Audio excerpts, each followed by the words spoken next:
नमो बुद्धाय, जय भीम साथियों। स्वागत है आपका एक नए और महत्वपूर्ण वीडियो के साथ। तो आज के वीडियो को करते हैं शुरू। नाग पंचमी अर्थात नागवंशियों का विनाश, इस विषय पर आज का हमारा वीडियो है दोस्तों। श्रावण शुक्ल पंचमी को नागों की पूजा होती है। घरों के द्वार पर गोबर से नाग के चित्र लिखे जाते हैं।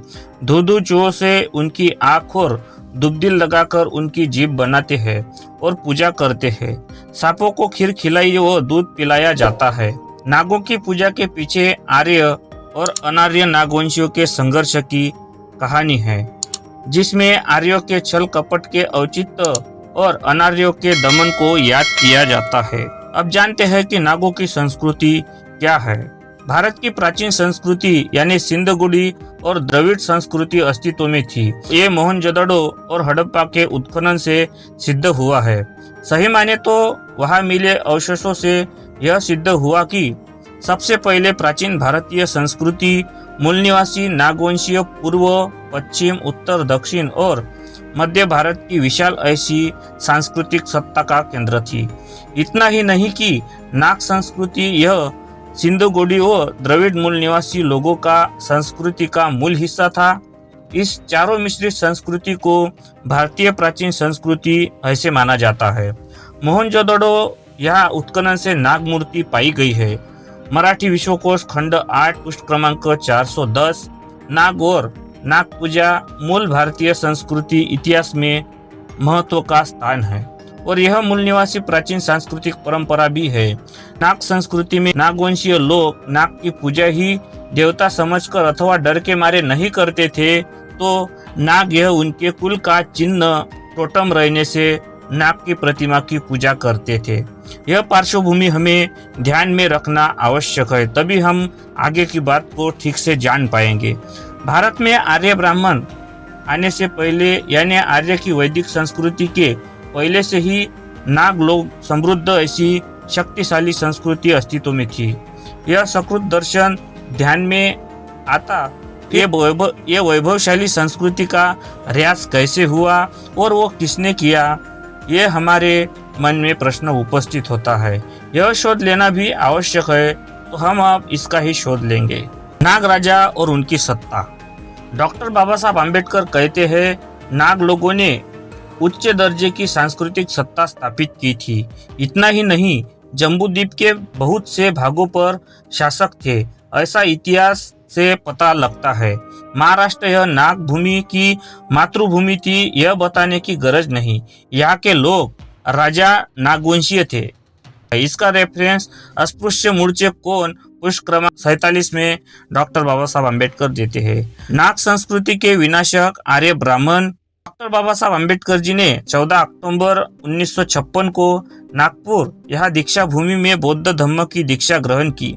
दूसरे दिन 15 अक्टूबर 1956 रोज भारत के लाखों बौद्ध उपासक के लिए उन्होंने अत्यंत क्रांतिकारी मार्गदर्शन भाषण किया।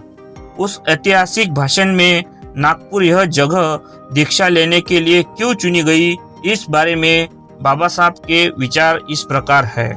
यह जगह चुनने का कारण निराला है। जिन्होंने बौद्ध इतिहास की पढ़ाई की है उनके यह ध्यान में होगा कि भारत में बौद्ध प्रसार अगर किसी ने किया होगा तो वो नाग लोगों ने किया। नाग लोग आर्यों के भयंकर शत्रु थे। आर्य व अनार्य उनमें लड़ाई और खूब युद्ध हुआ। आर्य लोग नागवंशियों को जलाकर मारने के पुराणों में पुरावे भी मिलते हैं। बाबा साहब आगे कहते हैं कि नाग लोगों के मुख्य बस्ती नागपुर महाराष्ट्र यह वह आसपास होती थी। ऐसी दिखती इसलिए यह शहर को नागपुर या नागभूमि कहा जाता है, अर्थात नागों का शहर ऐसे बोला जाता है। नागपुर से 27 किलोमीटर नागार्जुन टेकड़ी है और आसपास जो नदी है वह नाग नदी है, अर्थात इस नदी का नाम यहाँ के नाग लोगों के रहने से पड़ा है। नागों की बस्ती से बहने वाली जो नाग नदी है यह स्थल चुनने का मुख्य कारण है। इसीलिए हमने दीक्षा के लिए ये नागपुर की जगह चुनी है, ऐसा डॉक्टर बाबा साहब आम्बेडकर कहते हैं। यह सियल सागर के मतों के अनुसार नागों की पूजा के पीछे आर्य और अनार्य नागवंशियों यानी शूद्र के संघर्ष की कहानी है। जिसमें आर्यों के छल कपट के औचित्य और अनार्यों के दमन को याद किया जाता है। कहते हैं नागवंशीय अनार्य राजा वासुकी की कन्या नवलदे स्रोता में जल विहार करने गई। वहां पर पांडव वंशी परीक्षित ने इसके छल से उसका सतीत्व नष्ट किया। इस पर नागों में और पांडव परीक्षित में संघर्ष हुआ। परीक्षित मारा गया। इनको धोखा देकर ब्राह्मण व क्षत्रियों ने मिलकर अनार्य वंशी नागों पर हमला कर दिया, जिसमें निहत्थे तमाम नाग पकड़े गए और कुछ मार डाले गए। पकड़े गए नाग पांडव में अग्निकुंड बनाकर आग में झोंक दिए गए। इससे आर्य और नागों में और संघर्ष बढ़ गया। आस्तिक ऋषि के माध्यम से दोनों में संधि हो गई। तभी से नागों के क्रोध को शांत करने के लिए नाग की पूजा का प्रारंभ हो गया। नागवंशी राजाओं और योद्धाओं में अनंत, वासुकी, शेष, पद्म, कवल, ककोटिका, अश्वत्थर, धृतराष्ट्र, शंखपाल, कालिया, तक्षक और पिंगल 12 नागवंशी प्रसिद्ध है। इन नागों की आर्यों ने हत्या की थी।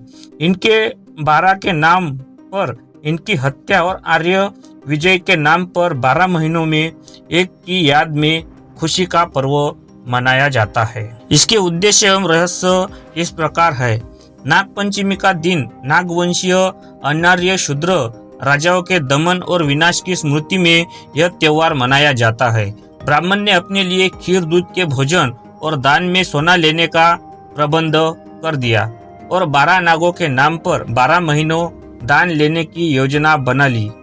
नागवंशीय राजाओं की हत्या, दमन, विनाश की स्मृति, उनके वंशजों के स्मृति मिटाने के लिए आर्य ब्राह्मणों ने बदले के भय से नागवंशीय राजाओं की हत्या, दमन, विनाश की स्मृति, उनके वंशजों के स्मृति मिटाने के लिए आर्य ब्राह्मणों ने बदलने के भय से सारा वृत्तांत ही बदल दिया। नागवंशीय अनार्य पुरुषों की कहानी को सांपों की कहानी गढ़ कर बना ली और नागों के परिनिर्वाण की स्मृति में संधि स्वरूप श्रद्धांजलि आयोजन को धीरे धीरे सांपों की पूजा में बदल दिया। आज दुख है कि अनार्यवंशी नाग जो नाग मूल निवासी वंशज है, वे अपने पूर्वजों की हत्या की स्मृति भुलाकर आर्यों की ही भांति सांप पूजने लगे हैं और वंशजों का बदला भूल गए हैं। परंतु यह भी निश्चित है कि जिस दिन शूद्रवंशीय नाग जाति के लोग आर्यों के अत्याचार और अपने पूर्वजों की गाथाओं का इतिहास को समझेंगे, उस दिन आर्यों का पूरा धुआं वो उड़ा देंगे। इस प्रकार ये दोस्तों आज का नागपंचमी का वीडियो है। अगर ये वीडियो आपको अच्छा लगा तो वीडियो को लाइक और शेयर कर दीजिए। चैनल पे नए हैं तो सब्सक्राइब कर दीजिए। नमो बुद्धाय, जय हिंद।